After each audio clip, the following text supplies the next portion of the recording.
మనం నేర్చుకుంటున్నాం కదా.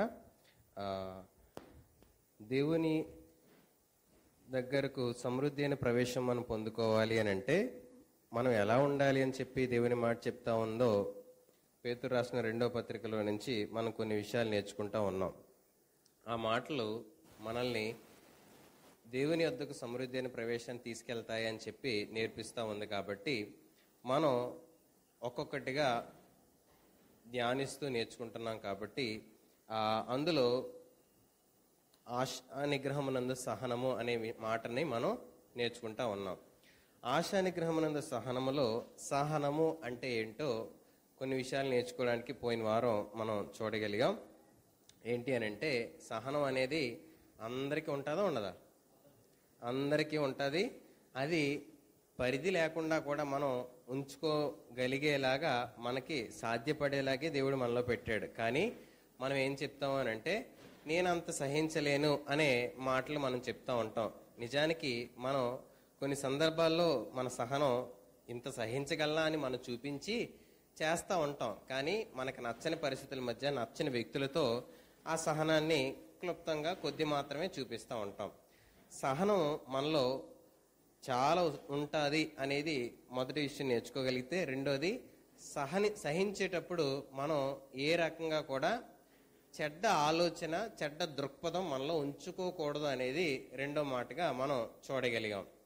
సహనం అనేది మనలో ఉంటుంది. రెండోది సహించేటప్పుడు ఏముండకూడదు, మనలో దుష్ట హృదయం చెడ్డ ఆలోచన చెడ్డ పరిస్థితులకు అవకాశం దారులు ఇవ్వకూడదు. మూడవదిగా ఈరోజు మరికొన్ని విషయాలు నేర్చుకోవడానికి ప్రయత్నం చేద్దాం. ఏంటనంటే ఒక వ్యక్తి ఉద్యోగం గురించి చాలా ప్రయాసపడతా ఉన్నాడు.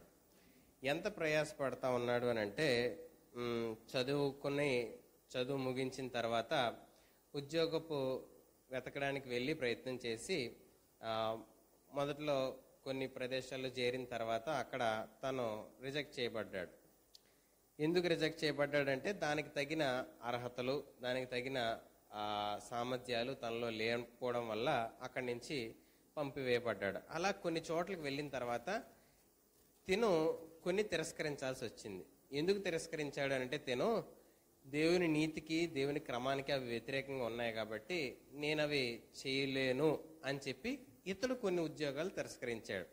అలా ఎన్ని తిరస్కరించి తన జీవితంలో ఉద్యోగాలు పోయాయి అంటే ఒక 15 దాకా పోయాయి. కొన్ని ఈయన తిరస్కరిస్తే కొన్ని ఈయన తిరస్కరించాడు. ఇలా ఉద్యోగాలన్నీ పోయాయి. ఇప్పుడు నలుగురు ఆయన గురించి మాట్లాడేటప్పుడు ఎలా మాట్లాడతారు చెప్పండి? వీడికి ఏది చేత కాదు, రాదు, వీడు సోమరిపోతూ, ఇలా రకరకాల మాటలు తన మీద పడతా ఉంటాయి. ఉద్యోగం రాక కొన్ని పరిస్థితులు చాలా మంది ఉంటే వీడికి తెగులు, లేకపోతే వీడికి అసలు చేతకానోడు అన్నట్టుగా ఆయన గురించి చాలా మంది రకరకాలుగా మాట్లాడేవారు. తిని మాత్రం తనకి జవాబు ఇచ్చేవాడు కాదు. కానీ ఎవరికైనా అన్ని విషయాల్లో చాలా ఓపికగా కనిపెట్టేవాడు. ఎట్టకేలకి ఈయనకి ఉద్యోగం వచ్చిందండి. ఎన్ని ఉద్యోగాల తర్వాత అంటే 20 ఉద్యోగాల తర్వాత ఉద్యోగం వచ్చింది. 20 ప్రయత్నాల తర్వాత. ఇప్పుడు ఉద్యోగం వచ్చిన తర్వాత జనరల్గా ఇప్పుడు అందరూ ఇన్నాళ్ళు ఎన్నో రకాల మాటలు అన్నారు కదా. ఇప్పుడు 20 ఉద్యోగం వచ్చిన తర్వాత తను ఎలా కనపడాలనుకుంటాడు వాళ్ళందరి ముందు? ఇన్ని మాటలు అన్నారు, ఎన్ని రకాలుగా అవమానించుంటారో, ఎంత చులకనగా చూసుంటారో కదా. ఇన్ని ఎదుర్కొన్న తర్వాత సడన్ గా ఒకసారి ఉద్యోగం వచ్చింది అనుకోండి, ఇప్పుడు తను ఎలా కనపడాలని ఆశపడతాడు చెప్పండి వాళ్ళందరి ముందు? ఎన్ని మాట్లాడినారా మీరు, ఇప్పుడు చెప్పండిరా, ఇప్పుడు నా సత్తా ఏంటి చూడండిరా. మామూలు ఉద్యోగం కాదు, ₹1,00,000 ఉద్యోగం. ఇంకెలా ఉంటుందా? అబ్బా ఇంక మరి చూసుకో. కానీ అతన్ని అడిగితే అతడు ఏం చెప్పాడు అంటే, నేను ఇన్ని ఉద్యోగాలు నేను తిరస్కరించడానికి కొన్ని కారణాలు ఉన్నాయి. అదేంటి అని అంటే నాలో కొన్ని సామర్థ్యాలు లేవు. ఆ సామర్థ్యాలు నేర్చుకోవడానికి తెలుసుకోవడానికి దేవుడు నాకు అవి రాకుండా చేశాడు, నేను అది పొందుకోకుండా చేశాడు. కొన్ని నేను దేవుని నీతికి నిలబడతానా లేదా, దేవుని మాటకు నేను లోబడతానా లేదా, రాజీ పడిపోతానా అని చెప్పి దేవుడు విషయాల్లో నన్ను పరీక్షించాడు. నేను ఆ విషయాల్లో దాటడానికి ప్రయత్నం చేసి దేవుని కృపను పొందుకొని విషయాల్లో నిలబడ్డాను. ఎట్టకేలకు నేను పొందుకోవడానికి అవకాశం ఏంటి అంటే నా సామర్థ్యాలు దేవుడు మెరుగుపరుచుకునేలా చేశాడు. రెండోది, నేను ఎక్కడ సరైన న్యాయంగా బతకగలలో నాకు చూపించి నాకు ఆ ఉద్యోగాన్ని నాకు ఇచ్చాడు అని చెప్పి అతడు చెప్పాడు. అందరూ ఏమనుకుంటున్నారంటే నీకు చాలా సహనం ఓర్పు ఎక్కువ అంటున్నారు. అతడేం చెప్పాడనంటే నాకు సహనం ఓర్పు కాదు, కానీ నేను దేవుని నీతికి నిలబడడానికి ప్రయత్నం చేశాను.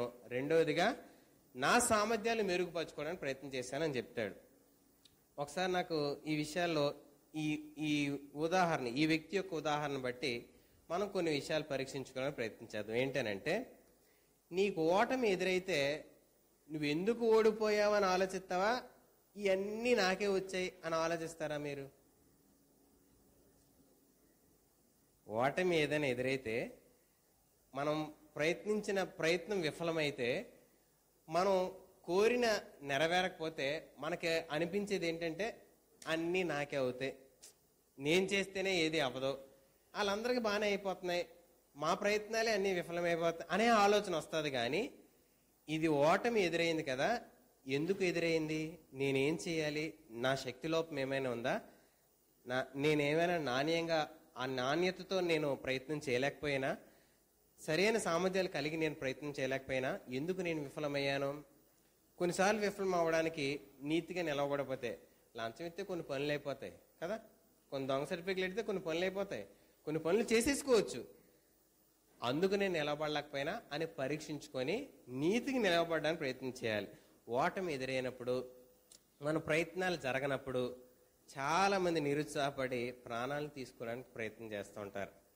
జీవితంలో ప్రతి పరిస్థితి వెనక దేవుని ఆలోచన ఉంటుంది, దేవుని సహాయం ఉంటుంది, దేవుని యొక్క ప్రణాళిక నీ కొరకు సిద్ధపరిచి ఉంచుతాడు. ఏ ఓటమిని బట్టి, విఫలాన్ని బట్టి, పని జరగలేని దాన్ని బట్టి ఎక్కడా కూడా అయ్యో ఎందుకు ఇలా జరగలేదని చెప్పి నిరుత్సాహానికి వెళ్ళి తప్పుడు నిర్ణయాలకు తీసుకోవడానికి అవకాశం ఎప్పుడూ కూడా అవకాశం ఇవ్వద్దు. అలా ఎవరైనా మీకు కనిపించినా వారిని ధైర్యపరచడానికి అవకాశం తీసుకోండి. రెండవది, మనం అనుకున్న రీతిలో, అనుకున్న సమయంలో, అనుకున్న పద్ధతిలో జరగలేనప్పుడు మనం అది అంగీకరించలేము. మన జీవితంలో మనం అనుకున్న రీతిలో, అనుకున్న సమయంలో, అనుకున్న పద్ధతిలో జరగనప్పుడు దాన్ని మనం అంగీకరించలేము. అంటే ఎలా ఉంటుందంటే, దేవుని యందు చాలా నిరీక్షణ కలిగి వివాహం జరగలేని ఒక స్త్రీ నాకు చాలా మంచి వివాహం చేస్తాడని చెప్పి ఎదురు చూస్తున్నప్పుడు ఆమెకు వివాహం అయిన తర్వాత ఆ భర్త రకరకాల వ్యసనాల పరుడైతే ఆ స్త్రీ దేవునిలో ఉంటుందా, దూరం అయిపోద్దా? ఎందుకు దూరం అయిపోద్ది?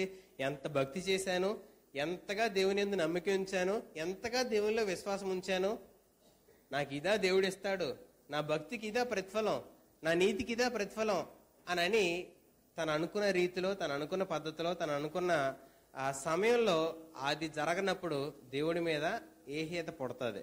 దేవుడు అనుమతించిన పరిస్థితులు తీసుకోలేవు. ఈరోజు ఆలోచించండి, ప్రతి దాని వెనక దేవుని ఉద్దేశం ఉంటుంది, దేవుని ప్రణాళిక ఉంటుంది. అయితే నిన్ను నాశనం చేయాలనో, నిన్ను చెడిపేయాలనో, లేకపోతే నిన్ను ఇంకేదో రకంగా దుఃఖపెట్టాలనో దేవుని ప్రణాళిక ఉండదు. కానీ అలాంటి పరిస్థితులు గుండా నువ్వు నడిచేటప్పుడు నీతో దేవుడు ఉంటాడన్న విశ్వాసానికి, ఆ దేవునితో ఉండే నిరీక్షణకి నువ్వు ఎందుకు ఎదగలేకపోతున్నావని నీ బలహీనతను రుజువుపరచడానికి దేవుని ప్రణాళిక నీ జీవితంలో ఉంటుంది. కాబట్టి ఈ విషయాలు ఆలోచించండి. ఈ మాట చదువుకున్నా, రోమీయులకు రాసిన పత్రిక 8వ అధ్యాయం 28వ మాట. రోమీయులకు రాసిన పత్రిక 8వ అధ్యాయము 28వ మాట చదువుదాం.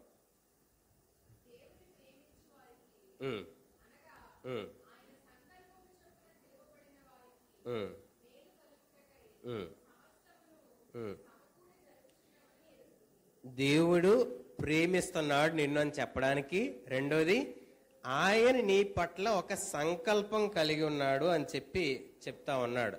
ఈరోజు భూమి మీద ఎంతో మంది ఉన్నప్పటికీ కూడా ప్రతి ఒక్కరి పట్ల దేవుడు ఒక గురి కలిగి ఉన్నాడు, ఒక లక్ష్యం కలిగి ఉన్నాడు. నిన్ను ఆయన ప్రత్యేకంగా చెప్తున్న మాట ఏంటంటే, నిన్ను నేను ప్రేమిస్తున్నానని చెప్తున్నాడు. అలా ప్రేమించేటప్పుడు నీ పట్ల ఒక ప్రణాళిక కలిగి ఉండేటప్పుడు ఆయన ఏం చేస్తున్నానని చెప్తున్నాడు అని అంటే, ప్రతీదీ మేలు కొరకే చేస్తున్నానని చెప్తున్నాడు. ఇప్పుడు ఒకసారి ఆలోచించండి, మీకు ఏదైనా దెబ్బ తగిలింది అనుకోండి, ఇప్పుడు మనం చెప్పాల్సిన మాట ఏంటనంటే అంతా మేలు కొరకే అని చెప్పండి మీ పక్క వాళ్ళతో. చాలా వేదనగా ఉందమ్మా అంటే అంతా మేలు కొరకు అని చెప్పండి. చాలా దుఃఖంగా ఉందమ్మా అంటే అంతా ఎన్ని మాటలు అంటున్నారో, ఎన్ని అవమానాలు. చాలా కాలం నుంచి ఎదురు చూస్తున్నాను కానీ అవ్వట్లేదు. అయినా అంత ఏంటో భక్తి అయితే చేస్తున్నాను కానీ అంతా నేను చెప్తున్నానని చెప్పేస్తున్నారా, ఆలోచిస్తున్నారా? ఆలోచించండి. ఈరోజు మన జీవితంలో మన ఎదుర్కొంటున్న పరిస్థితుల మధ్య జరిగే ప్రతి దాని వెనక ఆయన మేలు, ఆయన ఉద్దేశం, ఆయన సంకల్పం ఉంది అని నమ్మి నడవడం సహనం. సహనం అంటే ఆ పరిస్థితుల గుండా వెళ్ళేటప్పుడు వాళ్ళు తిడుతున్న తిట్లు పడడం సహనం కాదు. ఆ పరిస్థితుల గుండా వెళ్ళేటప్పుడు ఆ అవమానం ఎదుర్కోవడం సహనం కాదు. ఆ పరిస్థితుల గుండా వెళ్ళేటప్పుడు ఓటమి సహనం కాదు. దేవుడు నా వెనకాతల పనిచేస్తున్నాడు అనేది సహనం. ఈ మాట అర్థమైందా? అవమానాన్ని ఎదుర్కోవడం సహనం కాదు, ఓటమిని ఎదుర్కోవడం సహనం కాదు, లేకపోతే ఆ పరిస్థితుల గుండా నువ్వు అపజయం ఎదుర్కోవడం సహనం కాదు. ఆ పరిస్థితుల గుండా నడిచేటప్పుడు దేవుడు అన్ని విషయాల గుండా పనిచేస్తా ఉన్నాడు. ప్రభువా, నేను అది నమ్మి నిరీక్షణ కలిగి ముందుకు వెళ్ళడానికి సహాయం చేయండి అని చెప్పడం సహనం. ఈ మాటలు నిజంగా సాధారణంగా ఎక్కువ అర్థమవు, చెవికి గోచరం కావు. కానీ దేవుడు మన హృదయాన్ని తెరిచి ఆ మాట మనకు అర్థమయ్యేలా చేస్తే చాలా నిరీక్షణతో ప్రతి పరిస్థితుల మధ్య మనం నడవగలుగుతాం. దేవుని అడుగులేంటో గుర్తుపట్టగలుగుతాం. దేవుని యొక్క ప్రేమ ఏంటో తెలుసుకోగలుగుతాం. అది నిన్ను నిలబెడతాది. నీ చుట్టూ ఉండేవారిని కూడా నిలబెట్టేలా చేస్తుంది. నీ కుటుంబాన్ని నిలబెట్టేలా చేస్తుంది. నీ తరాన్ని నిలబెట్టేలా చేస్తుంది. దేవుని మాట యొక్క స్పష్టతని అర్థం చేసుకోవడానికి ప్రయత్నం చేయండి. సహనం అని అంటే ప్రతి విషయం వెనక దేవుడు పని చేస్తున్నాడని నమ్మగలగడం సహనం. పక్కలతో చెప్పండి. సహనం అంటే దేవుడు ప్రతి పరిస్థితిలో పని చేస్తున్నాడు అని నమ్మగలగడం. అలా మేలు కలుగుడిగా చేస్తున్నాడంట. ఈరోజు దేవుడు ఉన్నాడని కాదు, ప్రతిదీ మేలు కొరకే, ప్రతిదీ నా ఉపయోగం కొరకే, ప్రతిదీ నేను ఆయనలో ఫలించడానికే. సమృద్ధి అయిన ప్రవేశం నేను దేవుని వద్దకు వెళ్ళాలి అని అంటే నేను చేసే ప్రతి ప్రయత్నం, ప్రతి ఆలోచన, ప్రతి ఉద్దేశం దేవుడు క్రమపరచడానికి ఇష్టపడతాడు. ఎందుకో తెలుసా? నేను ఆయనకి అప్పగించుకున్నాను కాబట్టి. కానీ నేను అప్పగించుకోకుండా ఎందుకు ఇలా జరుగుతుంది అని అంటే దానికి నేనేం చెప్పలేను. నువ్వు అప్పగించుకున్న తర్వాత కూడా నీకు ఇలా జరుగుతుంది అనుకో, అంటే దేవుడికి అప్పగించుకున్న తర్వాతే నీకు వ్యతిరేకంగా జరుగుతుంది అనుకో, నువ్వు దేవుని ప్రణాళికలో ఉన్నావు అని గుర్తుపెట్టు. కానీ అప్పగించుకోకుండా నేను ఏదో చెడు జరుగుతుంది, నేను దేవుని ప్రణాళికలో ఉన్నానంటే నేను మీకు సమాధానం చెప్పలేను.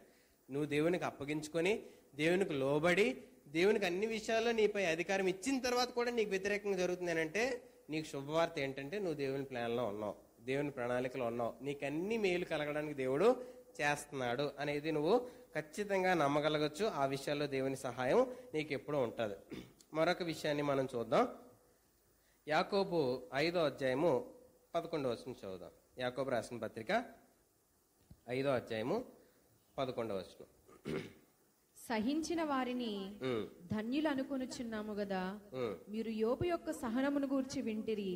ఆయన ఎంతో జాలియు కనికరమును గలవాడని మీరు తెలుసుకుని ఉన్నారు. సహించిన వారు ఎవరంట?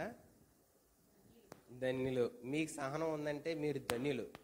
ఈరోజు ఏదో ఆస్తి ఉంటే ధన్యులు అంటాం, లేకపోతే మేడ, మిద్దె, కారు, వాహనం ఇవి ఉంటే ధన్యులు అంటాం, మంచి ఉద్యోగం ఉంటే ధన్యులు అంటాం, మంచి భార్య దొరికితే ధన్యులు అంటాం. ఇక్కడ ఏమని ధన్యులు ఉన్నది? సహించిన వాడు ధన్యుడు అంట. ఎందుకు సహించిన వాడు ధన్యుడు?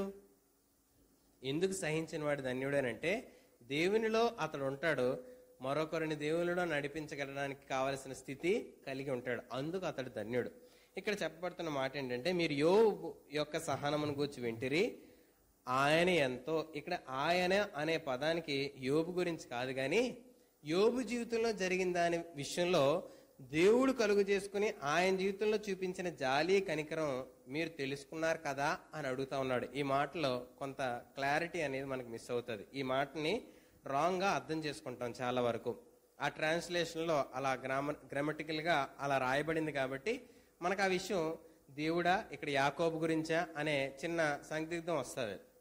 అయితే ఒరిజినల్ హెబ్రూ టెక్స్ట్ని మనం చూస్తే ఎవరిని అనేది క్లియర్గా మనకు తెలియపరచబడుతుంది. అయితే ఆయన చెప్తున్న మాట, యోబు సహనం గూర్చి వింటిరి కదా, దేవుడు ఎంతో జాలి కనికరం గలవాడని మీరు తెలుసుకుంటారు అని చెప్తున్నాడు.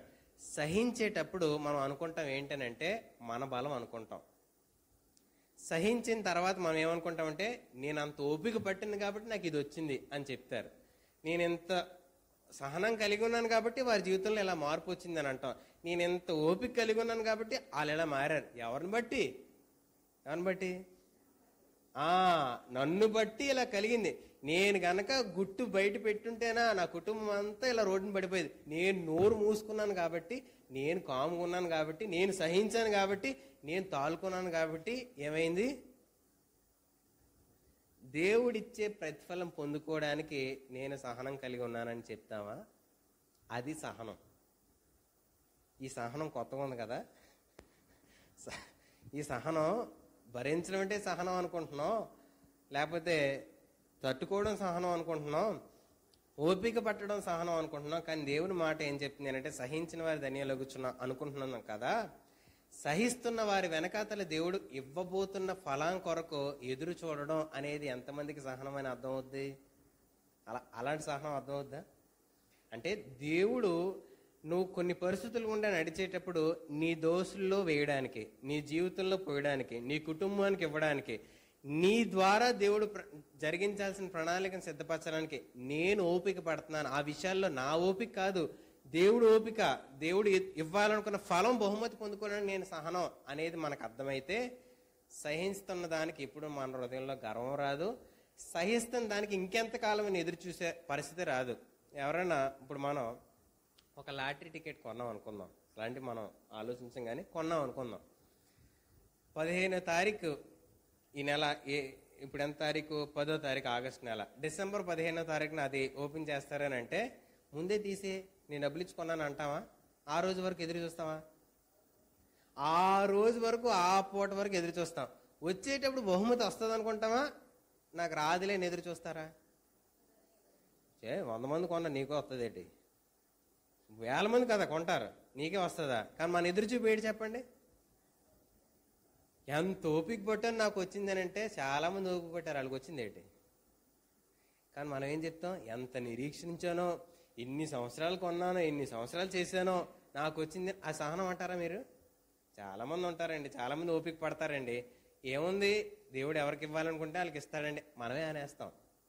ఈరోజు ప్రతి ఒక్కరి ఓపిక వెనకాతల వారి బలం మీద ఆధారపడతారు. అయితే దేవుడిచ్చే బహుమానాన్ని నేను పొందుకోవడానికి ఎదురు చూస్తున్నాననే సహనానికి మనిషి రావాలి. అలా వచ్చేటప్పుడు తను ఏం చేస్తారంటే అది ఎలా సహనంగా పరిగణించబడుతుంది అని అంటే, వారు మునుపటి సంగతులు మరచి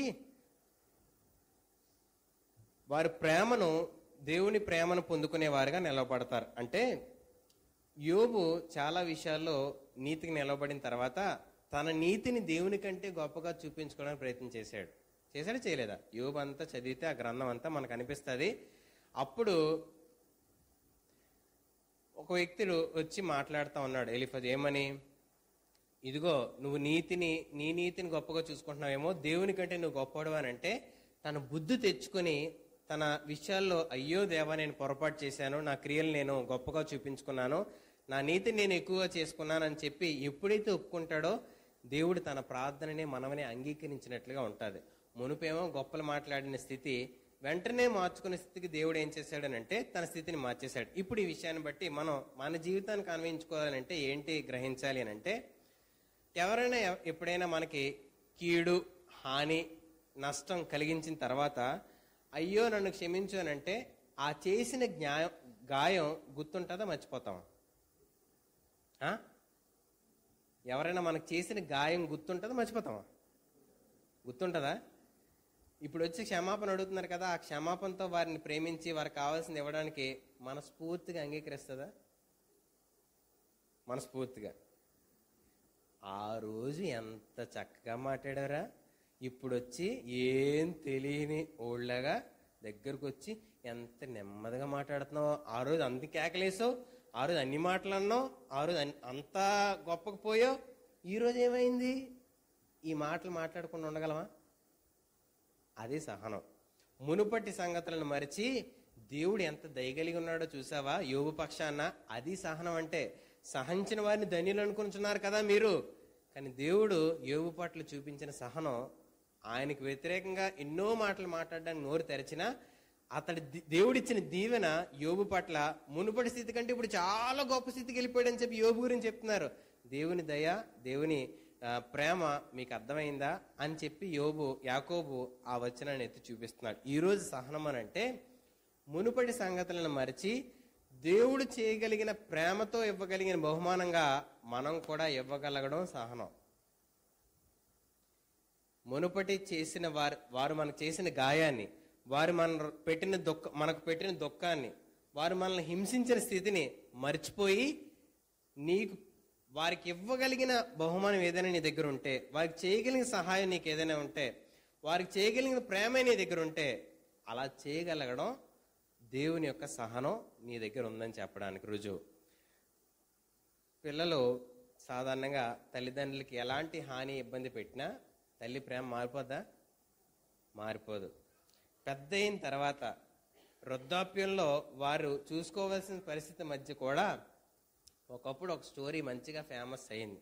అది మీకు కూడా తెలిసే ఉంటుంది. ఏంటంటే ప్రేమించిన ప్రేయసి కోసం అంట ఒక వ్యక్తి తన తల్లి గుండెని అడిగితే తీసుకొని గుండెకాయని పట్టుకొని వెళ్తా ఉంటే రోడ్డు మీద ఏదో రాయి తనుకొని పడిపోతే గుండె కింద పడిపోతే ఆ గుండెలోంచి తల్లి మాట్లాడుతుందంట, నాయన జాగ్రత్త నా గుండె అని. ఆమె గుండె గురించి చెప్పలేదు, జాగ్రత్త నాయన నీ భవిష్యత్తు కాపాడుకో అని.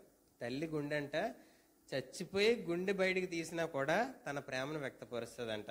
దేవుడు అంతకంటే ఉన్నతమైనడు కదా. ఆ స్టోరీ నిజంగానంటే గుండె తీస్తే ఏ వ్యక్తి బతకడు, కానీ తల్లి ప్రేమను వర్ణించడానికి ఆ సిచ్యువేషన్ చెప్తా ఉంటారు. ఆలోచించండి, దేవుని ప్రేమ నువ్వు చేసిన చాలా చెడ్డు కార్యాలను ఆయన జ్ఞాపకం చేసుకోడు, కానీ నీకు మంచి చేయాలని, మేలు చేయాలని ఆయన అన్ని విధాల నీ పట్ల ఎదురు చూసేది దేవుని సహనం, దేవుని దీర్ఘశాంతం. అందుకే దేవుడు దీర్ఘశాంతంగా ఉన్నాడు కదా అని చెప్పి మీ మీద మీరు ఉగ్రతను కూర్చుకోవద్దని చెప్పి బైబిల్ హెచ్చరిస్తూ ఉంది. రోమీయులకు రాసిన పత్రిక ఆ మాట చదువుదాం. 2వ అధ్యాయము, రోమీయులకు రాసిన పత్రిక 2వ అధ్యాయము 4వ వచనం. లేదా దేవుని అనుగ్రహము మారు మనసు పొందుటకు నిన్ను ప్రేరేపించుచున్నదని ఎరుగక ఆయన అనుగ్రహ ఐశ్వర్యమును, సహనమును, దీర్ఘశాంతమును తృణీకరించుదువా? ఒకరి జీవితంలో దేవుడు చాలా సహనము, దీర్ఘశాంతం కలిగి ఉంటాడు. ఎందుకు దీర్ఘశాంతం, సహనం కలిగి ఉంటాడు? నువ్వు చేస్తున్న చెడుని అంగీకరించడం కాదు దేవుని ఉద్దేశం, లేకపోతే నువ్వు చేస్తున్న తప్పులను దేవుడు ఒప్పుకుంటున్నాడని కాదు. నీకు దేవుడు తెలిసిన తర్వాత కూడా నువ్వు చేస్తున్న ఆ లోక సంబంధమైన ఆచారాల పద్ధతులను దేవుడు అంగీకరిస్తున్నాడని కాదు, లేకపోతే ఆయన నీకు ఏ రకమైన కీడు తెప్పించలేక కూడా కాదు. మరి ఎందుకు? నీ హృదయం మార్చుకొని దేవుని వైపు తిప్పబడతావని, నీ హృదయం మార్చుకొని దేవుని ఇచ్చే బహుమానాన్ని నువ్వు పొందుకుంటావని. అంటే ఆయన ఇచ్చే బహుమానం దేవునితో ఉండే సదాకాలమైన జీవితం. అది నువ్వు పోగొట్టుకోకుండా నిలవబడతావని దేవుడు నీ జీవితంలో వెయిట్ చేస్తూ ఉంటాడు. ఈరోజు మనం కూడా మన సహనం ఎందుకొరకు అని అంటే నీ సహనపు బలాన్ని చూపించుకోవడానికి కాదు, కానీ నీ సహనం వారి జీవితంలో దేవుడిచ్చే రక్షణ పొందుకోవాలని, వారి జీవిత క్రమాన్ని సరైన దారిలో నడిపించుకోవాలని నీ సహనం అనే ఎదురు చూసేలాంటి సహనం నువ్వు కలిగి ఉండాలి. కానీ ఈరోజు మన సహనం ఏంటంటే మన బలాన్ని చూపించుకోవడానికో, లేకపోతే మనం ఎంత ఎండ్యూరెన్స్, ఆ పట్టుదల కలిగి ఆ విషయాల్లో దేవుని పక్షంగా ఎంత బలమో మనకి సహించడానికి అని చూపించుకోవడానికి ప్రయత్నం చేయడానికి కానే కాదు అని చెప్పి మనం ఖచ్చితంగా జ్ఞాపకుంచుకోవాలి. సహనంలో దేవుడు చేసే వాటి విషయమై మనం ఎదురు చూడడం సహనం. మొదటిది మనం నేర్చుకున్నాం కదా, మనకి సహనం ఎంత ఉంటుంది? పరిధులు లేని సహనం మనకు ఉంటుంది. రెండో విషయం ఏం నేర్చుకున్నాం? సహనం ఎప్పుడు కూడా దురుద్దేశం కలిగి ఉండదు. మూడోది సహనం అని అంటే దేవుడు ఏం నేర్పిస్తున్నాడు అనేది నేర్చుకోవడానికి ఎదురు చూస్తూ నా మేలు కొరకే సమస్తము చేస్తున్నాడని చెప్పి నమ్మడం సహనం. నాలుగోది ఏంటంటే దేవుడు అనుగ్రహించే దాన్ని ఎదురు చూడడం సహనం తప్ప నా బలాన్ని, సహనపు శక్తిని చూపించుకోవడం సహనం కానే కాదు. తర్వాత మరొక విషయాన్ని నేర్చుకోవడానికి ప్రయత్నం చేద్దాం. ప్రకటన 2వ అధ్యాయము 3-4 వచనాలు చదువుదాం. ప్రకటన 2వ అధ్యాయము 3-4 వచనాలు చదువుదాం. నీ క్రియలను, నీ కష్టమును, నీ సహనమును నేను ఎరుగుదును. నీవు దుష్టులను సహింపలేవనియు, అపోస్తులు కాకయే తాము అపోస్తులమని చెప్పుకుని వారిని పరీక్షించి వారు అబద్ధికులని నీవు కనుగొంటివనియు, నీవు సహనము కలిగి నా నామము నిమిత్తము భారము భరించి అలయలేదనియు నేను ఎరుగుదును. 4వ వచనం చదువుతుంది. అయినను మొదట నీకుండిన ప్రేమను నీవు వదిలితివని నేను నీ మీద తప్పు ఒకటి మోపవలసి ఉన్నది. ఈ ఎఫెసు అనే సంఘంతో దేవుడు చెప్తున్న మాటలో ఒక సత్యాన్ని మనం గ్రహించాలి. ఏంటనంటే 3వ వచనంలో ఆయన అంటున్నాడు, సహనము కలిగి నా నామం నిమిత్తం భారం భరించి అలిసిపోలేదు అని చెప్తున్నాడు. సహనం కలిగి ఉన్నావు అన్నాడు, ఆ సహనంలో నువ్వు అలిసిపోలేదు అని చెప్తున్నాడు. కానీ నీ మీద తప్పు ఒకటి నేను మేము మోపాలి అంటున్నాడు. ఏంటో తప్పు అంటే ఒకసారి చూడండి. 4వ వచనం, ఆయనను మొదట నీకుండిన ప్రేమను నీవు వదిలితివని నేను నీ మీద తప్పు ఒకటి మోపవలసి ఉన్నది అని చెప్తున్నాడు. సహనంలో ఉండే ఒక లోపం గమనించాలి ఎప్పుడు కూడా. ఏంటి ఆ లోపం అని అంటే, సహించడం మనం ప్రారంభించే కొద్దీ ప్రేమ పెరుగుతుందా తగ్గుతుందా? సహించేటప్పుడు ప్రేమ నిజం చెప్పండి అమ్మా, సహించేటప్పుడు ప్రేమ పెరుగుతుందా తగ్గుతుందా? మనకి నేను సహిస్తున్నాను అనుకోండి, నాకు ఆ ప్రేమ పెరుగుతుందా తగ్గుతుందా? నెమ్మది నెమ్మది నెమ్మది నెమ్మది నెమ్మది అంటే ఇప్పుడు పిల్లాడే ఉన్నాడు అనుకోండి, ప్రేమిస్తాం కాబట్టి ఏం చేస్తామంటే ఆడు మనం ఏదో చేస్తుంటే ఇలా వచ్చి పీకుతున్నాడు అనుకోండి, ఉండు నాన్న కొంచెం అలా పక్కకి ఆడుకో అని అంటాం. ఆడు మళ్ళీ వచ్చి అది పీకుతున్నాడు అనుకోండి, అరే ఉండమని చెప్పానా అని అంటాం. మళ్ళా వచ్చాడు అనుకోండి, అరే ఫస్ట్ స్టార్టింగ్ ప్రేమ ఏరా నాన్న చెప్పు రే రే, తర్వాత ఇంకా నోరు సౌండ్ చేసి చేతులు సౌండ్ చేస్తాయి, బాధిస్తే అప్పుడు ఆ మొదట ఉండే ప్రేమ ఊరుకోనా నా పక్కిల్లు ఆడుకోనా అది చివరి వరకు వెళ్తుందా? వెళ్దాం. ఎందుకు? ఆడిని సహనాన్ని ఏం చేస్తున్నాడు? పరీక్షిస్తున్నాడు. సహనం నేను పరీక్షించేటప్పుడు ప్రేమ కోల్పోకూడదు. పిల్లల విషయంలో బెత్తం వాడడం ప్రేమే, వారిని గుణపరచడం ప్రేమే. కానీ దైవపక్షంగా నువ్వు సహించేటప్పుడు ప్రేమను కోల్పోవద్దు. మీ పక్కలతో చెప్పండి, సహించేటప్పుడు ప్రేమని కోల్పోవద్దు. ఓ భార్య అంటుంది, ఇంతకాలం భరించానండి బాబు, ఈ జంజాటం నేను భరించలేనండి, ఈయన నాకు ఇంక నేను భరించలేను. 60 ఏళ్ళు వచ్చిందండి ఆవిడికి, పిల్లలకి పెళ్ళిళ్ళు చేసి హాయిగా ఉండాల్సి, ఇంకా నా జీవితం నేను బతుకుతాను బాబు, ఈయన నుంచి నాకు విముక్తి ఈయన నుంచి నాకు విముక్తి ఇచ్చేయండి బాబు, ఇంకా నాకు వద్దు బాబు, తెంపేయండి బాబు, తెచ్చిపోతాను. పిల్లల కోసం ఇంతకాలం ఓచుకున్నాను. ప్రేమ మొదట్లో ఉండేటప్పుడు ఉందా ఆవిడికి? 60 ఏళ్ళు వచ్చిన తర్వాత నుంచి అంటే ఎప్పుడు తెంచేసుకుందామా అని ఎదురు చూస్తుంది ఆవిడ. ఎప్పుడు తెంపేసుకుందాం, పిల్లలు ఎక్కడ పాడైపోద్దా వాళ్ళ భవిష్యత్తు అని. ఈరోజు ఆలోచించండి, కొన్ని విషయాల్లో కలిసి ఉండడానికి కారణం ఇంకేదో అవ్వకూడదు, నీ ప్రేమ అవ్వాలి. కలిసి ఉండడానికి కారణం ఏమవ్వాలి? మీ ప్రేమ అవ్వాలి. ఆ విషయాలు సహించడానికి కారణం ఏమవ్వాలి? ప్రేమ అవ్వాలి. సహించడానికి ఇంకేదో కారణం అవ్వకూడదు, పిల్లల కారణం అవ్వకూడదు, లేకపోతే లోకం ఏమనుకుంటుంది అనేది కారణం అవ్వకూడదు, లేకపోతే నాకేదో రాదు అనేది కారణం అవ్వకూడదు, నేను ఆస్తిలో భాగం పొందుకోలేను అనేది కారణం అవ్వకూడదు, మర్యాద కోల్పోతాను, ఇవి కాదు కారణాలు. సహించడానికి కారణం ప్రేమ అవ్వాలి. సహించడానికి కారణం దేవుడు మన ఏడలో చూపించింది ఆయన ప్రేమ, ఆయన శిలువలో మరణించిన ప్రేమ. ఈరోజు నేను సహిస్తున్నా అని చెప్పుకుంటున్నా, మనం ప్రేమ కారణం కాకుండా ఇంకే కారణం నువ్వు చూపించినా అది సహనమేనా? సహనమా కాదు? అది కాదు అనేది మనమే చెప్పగలుగుతాం. ఈరోజు ఆలోచించండి, సహించేటప్పుడు మొదటి ప్రేమే ఆఖరి కూడా ఉండాలి.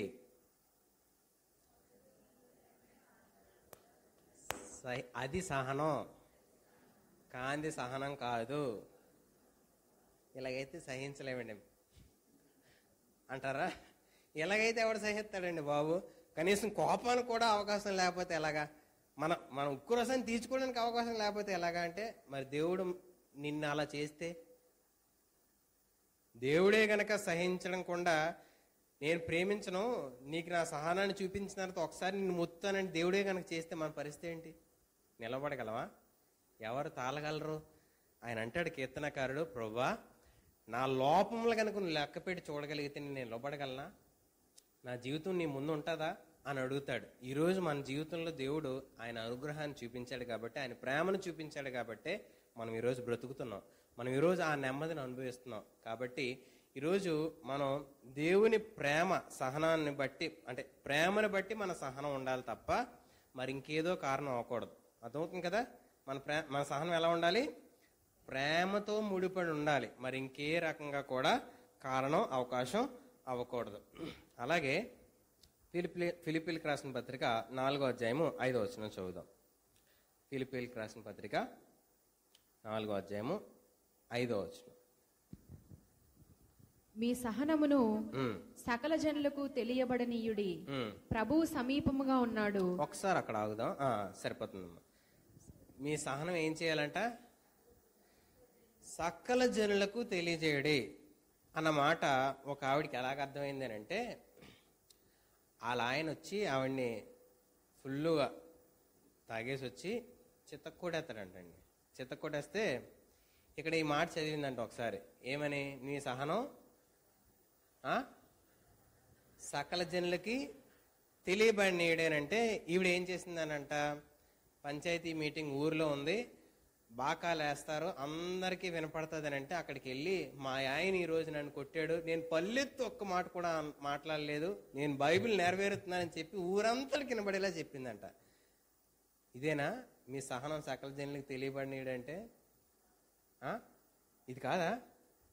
మరి మీరు చెప్తారు పక్కెళ్ళి, మా ఆయన ఇలా చేసాడే, మా ఆయన ఎలాంటోడే, మా అక్క ఎలాంటిదే, మా అమ్మ ఎలాంటిదే, మా అత్త ఎలాంటిదే, లేకపోతే మా తమ్ముడు ఎలాంటోడ్రా, మా వాళ్ళు ఉన్నారని పేరుకే గాని వాళ్ళు చేసే పనులన్నీ ఇవి. ఈ మాటలు మనం మాట్లాడలేదా? సహనం అందరికీ తెలియపరచడం ఇది కాదమ్మా. మీ పక్క వాళ్ళు చెప్పండి, సహనం ఇది కాదంట అని. మరొకరు గురించి, నీ వారి గురించి కానీ, నిన్ను హాని చేసినోడి గురించి కానీ, ఆఖరికి నీ శత్రువైనా ఎవరికి ఆ విషయాలు తెలియకూడదు అని చచ్చిపోమంటున్నారు నన్ను. ఇవన్నీ భరించి చచ్చిపోవాలి నేను, అంతేనా అని మీకు అనిపించవచ్చు. నేను అలా కూడా చెప్పట్లేదంటే, నీ సహనం విషయంలో అది తీసుకెళ్లి వాళ్ళు బలహీనతను ఎదుటివాడికి చూపించి ఆ నాశనం అయిపోయే జీవితానికి అప్పగించవద్దు. నీ సహనం సకల జనులకి తెలియబడినడు అని అంటే ఎలా నువ్వు నిలబడుతున్నావు ఆ పరిస్థితులు తెలియాలి. అమ్మో అంత కేకలు వినపడ్డాయి, అంత ప్రేమగా నువ్వు ఎలా ఉండగలుగుతున్నావు? ఒకసారి అండి మాకు పక్కింట్లో నుంచి కేకలు మామూలు రావట్లేదండి, వెళ్ళి ఆ తలుపు తీసి చూసేద్దామా అని అనిపిస్తుంది. అలా కేకలేస్తున్నారు, వీళ్ళు కేకలేస్తున్నారు, వాళ్ళు కేకలేస్తున్నారు, సామాన్లు కూడా కేకలేసేస్తున్నాయి. అంటే ఏమవుతున్నట్లు లోపల ఏదో గొడవ అయిపోతుంది, కొడేసుకున్న రక్తాలు వచ్చేస్తున్నాయి, ఏమైపోతుంది మనిషి బతుకు. కొంచెంసేపు నిశ్శబ్దం అయిపోయింది మొత్తం అంతా. ఇప్పుడు బయట ఉన్న వాళ్ళకి అందరికీ కంగారు, లోపల గొడవ అయిందా అవలేదా, అది టీవీ సౌండా, లేకపోతే వాళ్ళు బతుకున్నారా చచ్చిపోయారా. కొంచెంసేపుడికి ఆవిడ బయటకు వచ్చి ఒడియాలు ఆరబెట్టేస్తుందండి. లోపల ఏదో జరిగింది, ఏదో అయ్యింది, అందరికి కేకలు వినబడి ఈవిడికి కేకలు వినబడలేదు. అందరూ ఆవిడ మీదే నింద వేశారు. అత్త వేసింది, భర్త వేసాడు, అందరూ వేశారు. ఆవిడ వచ్చి ఒడియాలు ఆరబెట్టేస్తుంది. ఉండబట్టలేక ఒక ఆవిడ ఉంటుంది, ఆవిడ అలక్క ఇందాకలా అని అంటే ఏమైంది అని, ఒడియాలు ఆరబెడుతున్నావు ఇందాకలు ఏంటి అని అంటే ఏమలేదు, అంతా బాగానే ఉంది. అందరూ ఆవిడనే అన్నారని అందరికీ తెలిసిపోయింది బయటికి. ఆవిడ మాత్రం నిమ్మలంగా వచ్చి ఒడియాలు ఆరబెడుతుంది. ఓ పక్క ఈ ఆరబెడుతున్న వేలికే గాయం కూడా కనబడుతుంది. నిజానికి ఆ గాయం తగిలినప్పుడు ఏదైనా కలిపితే, తడి తగిలితే ఏమవుద్ది, అది మండుతుందా మండదా? ఆ గాయం కలిపినా అది పెడుతుంది. ఆమె ప్రేమ కుటుంబానికి గాయం కూడా ఆవిడ్ని పల్లెత్తి మాట్లాడడానికి కానీ, బయట వాళ్ళు అడుగుతున్నా సరే ప్రేమతో సమాధానం చెప్పడానికి కానీ ఆవిడ సహనం ఉంది. ఈరోజు ఆలోచించండి, నీ సహనం సకల జనులకి తెలియబడినాయండి అని అంటే నువ్వు ఎంతలేసి దుఃఖాలు పొందుతున్నావో, ఎంతలేసి బాధ పొందుతున్నావో అందరికీ పంచుకోమని కాదండి. నువ్వు ఎదురు చూస్తున్న ఆ వారి జీవితాల్లో నిరీక్షణ దేవుడు వారి జీవితాల్లో కలుగు చేసుకొని ఆయన త్వరగా వస్తున్నాడు. ఎక్కడ నా జీవితం లోపం కనపడి నేను దేవుని దూరం అయిపోతానేమో, ఎక్కడ నా జీవితం దేవుని దగ్గరికి చేరుకునేలా ఉండదో, ఎక్కడ నా జీవితం దేవుడు అయ్యో అని నా మీద అసహించుకునే జీవితం వస్తుందో, ఆయన సమీపంగా ఉన్నాడు, నేను దేవుని మాటకు లోబడేవాడిగా ఉండాలి. ఆయన దగ్గరలో ఉన్నాడు, నేను దేవుని మాటని విధేయత చూపించేవాడిగా ఉండాలి. ఆయన సమీపంగా ఉన్నాడు, నా సహనానికి దేవుడు మచ్చ వేసే విధంగా ఎక్కడ ఉండకూడదు. ఎన్ని మాటలైనా అన్నీ, ఉన్న మాట అన్నీ, లేని మాట అన్నీ, నీ ప్రేమను నిర్లక్ష్యం చేయని, నీ నీ నీ ఓర్పుని అసహనంగా చూడని, నువ్వు చేస్తున్న ప్రతి ప్రేమ చర్యని చులకనగా భావించినప్పటికీ కూడా నువ్వు వారి ఎడల ఉంచాల్సిన నిరీక్షణ ఏంటనంటే దేవుడు దగ్గరలో ఉన్నాడు. దినాలు అంత్య దినాలుగా కనబడతా ఉన్నాయి. ప్రతి సూచక్రియ దేవుని చెప్పిన మాట నెరవేరిపోతా ఉన్నాయి. ఆ యుద్ధాలు అవుతున్నాయి, భూకంపాలు జరుగుతున్నాయి, రాజ్యం మీదకి రాజ్యం లేచిపోతుంది, ప్రేమ చల్లారిపోయిన దినాల మధ్య ఉన్నాం. ఒకరు కుటుంబాల మీద ప్రేమ లేదు, బయట వాళ్ళ మీద ప్రేమ లేదు, ఎవరి మీద ప్రేమ లేని దినాలు ఆయన చెప్తున్న దినాల్లాగే జరుగుతూ ఉన్నాయి. దేవుడు ఏ రోజు వస్తాడో తెలియదు. నేను సిద్ధంగా ఉండాలి. నేను ఈరోజు నాలో ఉన్న ఏ రకమైన లోపం దేవుడు కనుగొని నన్ను దూరం అయిపోతానేమో అని చెప్పి సహనం నువ్వు అందరికీ తెలియపరిచేలాగా నువ్వు బతకాలి. నీ సహనం ఏం తెలియపరచాలి అని అంటే నువ్వు ఎంతనేసి దుఃఖం పొందుతున్నావని కాదు, దేవుడు సమీపంగా ఉన్నాడని తెలియపరచబడాలి. దేవుడు దగ్గరగా ఉన్నాడురా, దేవుని వాక్యం ప్రకారం ఏం బతుకుతుందిరా, ఆయన కోసం ఎదురు చూస్తున్న వ్యక్తిరా ఈమె అన్న సువార్త బయటికి వెళ్ళగలగాలి. ఈరోజు క్రైస్తవులుగా నువ్వు దేవుని అంగీకరించిన తర్వాత నీలో సహనం అనేది ఈ స్థాయిలో లేకపోతే అది ఖచ్చితంగా దేవుడు అంగీకరించే సహనం కాదు, నువ్వు పేరు పెట్టుకున్న సహనం దానికి. కాబట్టి నీ సహనం సకల జనులకు తెలియపరచబడే పద్ధతి ఏంటి అని అంటే మనం దేవుడి సమీపంగా ఉన్నాడని చూపించగలగడం సహనం. ఇలా ఉండగలిగిందే ఆశా నిగ్రహంలో సహనం అనే మాటలో సహనం గురించిన ఆలోచనలు మనం ప్రయత్నం చేసేటప్పుడు ఇలా ఉంటుంది సహనం. అయితే ఒక 5 మాటలు సహనం కలిగి ఉన్న వారి జీవితాల్లో కనపడతా ఉంటుంది. మన జీవితంలో 5 లేకపోతే మనలో సహనం దేవుడు పెట్టినా మనం సహించేవారుగా లేము అనేది తెలుస్తుంది. ఈ 5 కనుక నీలో ఉంటే నువ్వు ఖచ్చితంగా సహనం కలిగి ఉన్నావు అని చెప్పి నీకు ఒక ముద్ర వేయచ్చు. ఇప్పుడు మనం చెప్పిన పట్టిక ఏంటి మనం నేర్చుకున్నాం? సహనం అనేది దేవుడు మనకి అందరిలోనూ పెట్టాడు. నువ్వు ఎంతవరకు సహించగలవంటే నీ జీవితం ఎండ్ వరకు కూడా సహించగలవు. రెండోది, సహనంలో ఏముండకూడదు? దురుద్దేశం ఉండకూడదు, చెడ్డ ఆలోచన ఉండకూడదు. మూడోది ఏం నేర్చుకున్నా?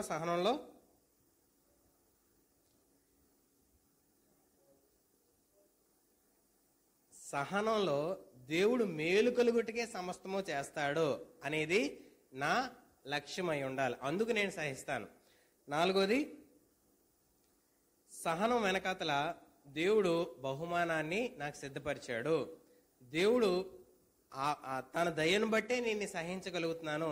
దేవుడు నేను ఆయన ఇచ్చే బహుమానానికి అర్హతగా నన్ను సిద్ధపరుస్తున్నాడు. కాబట్టి నా బలం కాదురా బాబు సహనం అంటే, దేవుని దయ అనేది మనం చెప్పగలగడం సహనం. నాలుగోది.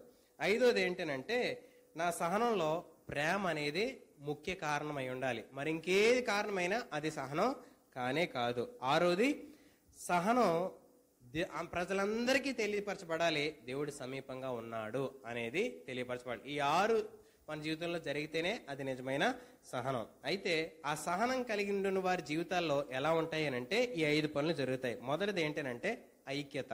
పక్కలో చెప్పండి. వేటలు లేని సంబంధం కలిగి ఉండే ఐక్యత అని చెప్పండి. ఒకే ఇంట్లో, ఒకే కప్పు కింద, ఒకే మంచం మీద, ఒకే కంచంలో తింటూ, ఒకే ఉన్న మనసులు కలవ్వు, అది సహనం కాదు. మేము ఒకరి కంచంలో ఒక తినేస్తామండి. మా ఆయన తినేసిన తర్వాత నేను తినేస్తాను, నేను తినేసిన దాంట్లో మా ఆయన కూడా తినేస్తాడు. మేము ఎంత ప్రేమో, కానీ లోపల హృదయాలు మాత్రం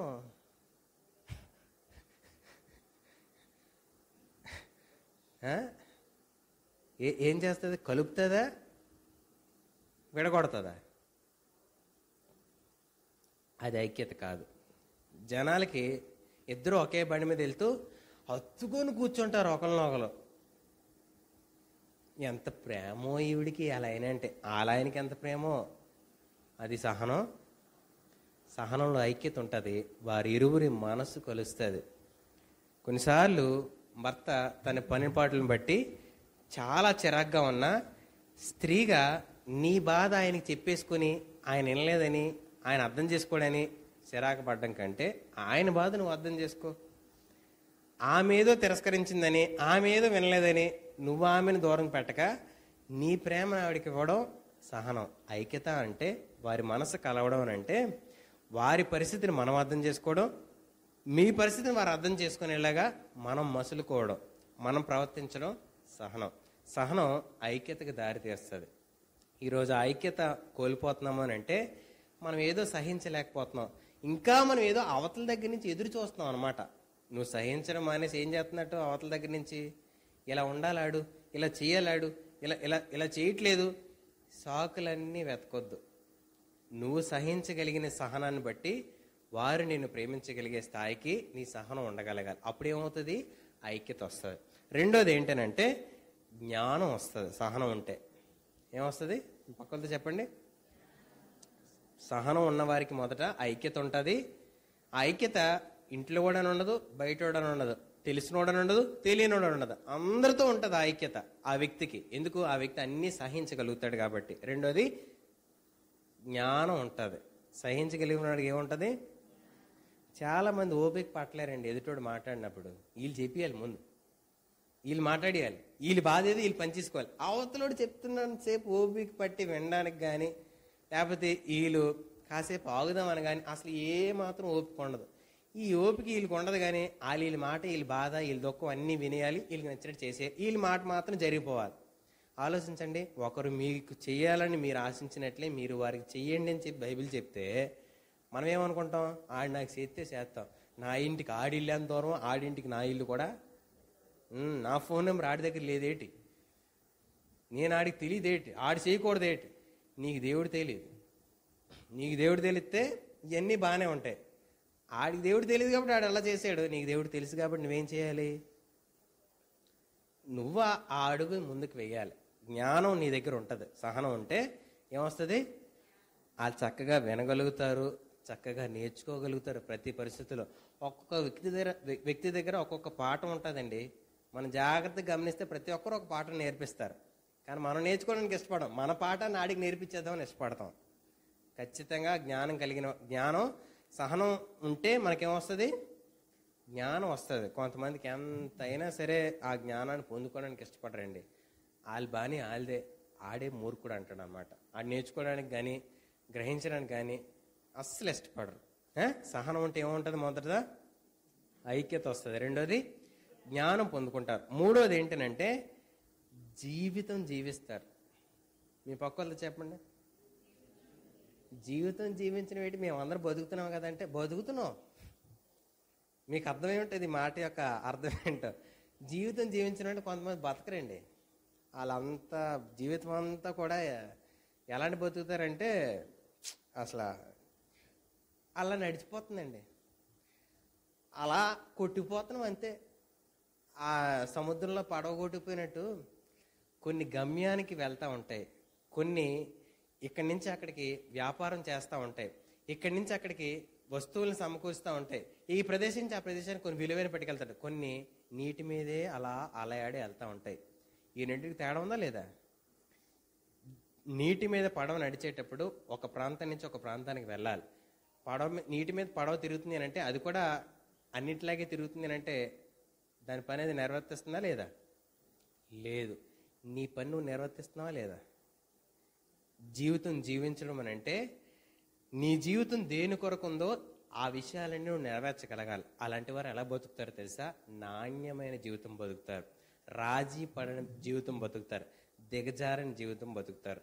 వారిలో అన్యాయం ఉండదు, అక్రమం ఉండదు, దేవుని చెప్తున్న పద్ధతికి లోపం లేకుండా బతుకుతారు.